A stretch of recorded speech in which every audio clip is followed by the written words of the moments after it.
Hello everyone. Welcome to my session. The day you realize motivation is not enough. That's our topic for discussing today. Can I ask you something? And I want you to be honest with yourself before you answer. How many times you have decided, this is it, this time you are going to change. You are going to wake up earlier. You are going to exercise. You are going to study. You are going to stop watching hours on your phone. You are going to finally work on that thing you have been chatting about for months.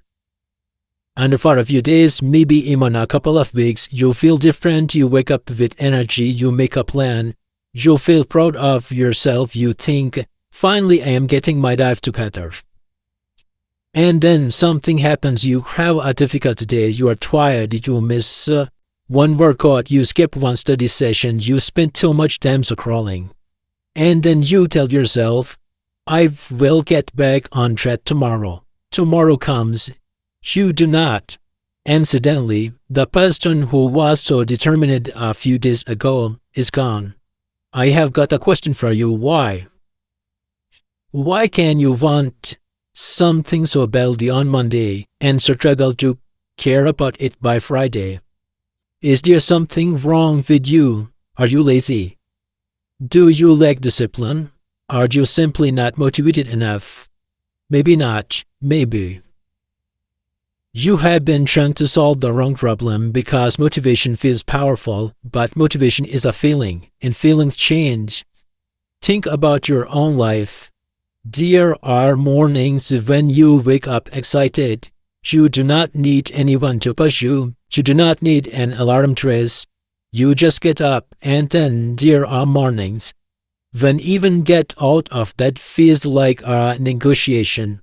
Some person, some goal, different day, different feeling. So if your entire plan depends on feeling motivated, what happens when the feeling disappears? Sorry, what happens when the feeling disappears? That's a question I want you to think about today because I don't want to give you another speech that makes you feel powerful for 20 minutes and then leaves you exactly where you started.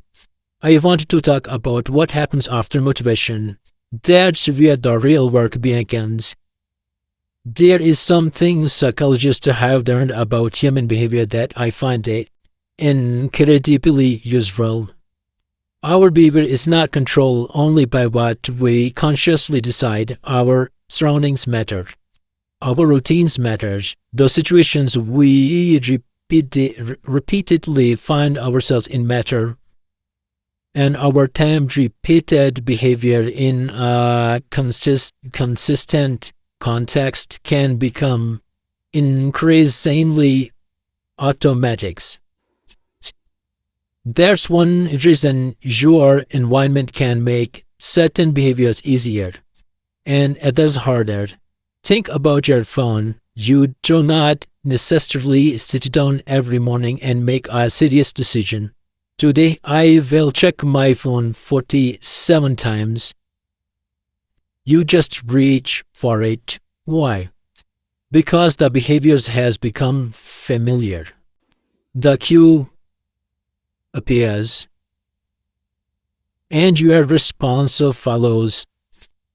Now think about that for a second. If your environment can make an unwanted behavior easier than happens, then perhaps you can redesign your environment to make the behavior you want easier too. And suddenly, discipline becomes a little less mysterious. Maybe you do not need to become a completely different person. Maybe you need to stop making the right decisions harder than it needs to be. If you want to exercise in the morning, prepare what you need the night before. If your phone destroys your concentration, don't keep it beside you while you are trying to work. These are not glamorous ideas. They will not look impressive on Instagram. Nobody is going to make a movie about you putting your phone in other room, but that's exactly the point. Real change is often much quieter than we imagine. It is not always a dramatic moment. Sometimes it is small decisions you repeat when nobody is watching. And here is something else I want you to understand. If you have failed before, that does not mean you are incapable of change. In one study of every habit formation, people varied enormously in how long it took behaviors to become automatic. Some reached their own plateau much faster than others, while some took considerably longer. And missing one opportunity did not destroy the habit-forming process. So stop asking yourself, why can Mark change as quickly as everyone else?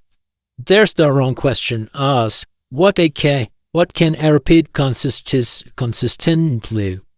Because your goal is not become perfect. Your goal is to become consistent enough for the behavior to become part of your life. Let me make this personal. Maybe you have started and stopped it so many times that you are embarrassed to start again. Maybe you have told yourself, I have already failed at this time. Listen, starting again is not proof that you are weak. Sometimes starting again is proof that the goal still matters to you. This mistake is not beginning again. This mistake is not beginning again without learning anything from the last attempt. So, this time, don't make a bigger promise. Make a better plan. Don't tell yourself, I will never miss a day again. Tell yourself, when I miss a day, I will return to the next opportunity I have. This that's different, that's realistic, and that's something you can actually practice. Because your future is not waiting for one perfect version of you to appear. Your future is being shaped by the ordinary version of you, who decides what to do next and write more. You have a choice. You can wait until you feel motivated again, or you can take one small action while you do not feel like it. Not 10 actions, not a complete transformation, just one, because sometimes the most important moments is not when you feel inspired, it's when you do not, and you will move anyway. There's where we are going next, because if motivation is not enough, then what actually keeps a person moving? When the excitement is gone, there is the part most motivational speakers never talk about. Okay, thanks for doing your terms. Carry on. Thanks a lot.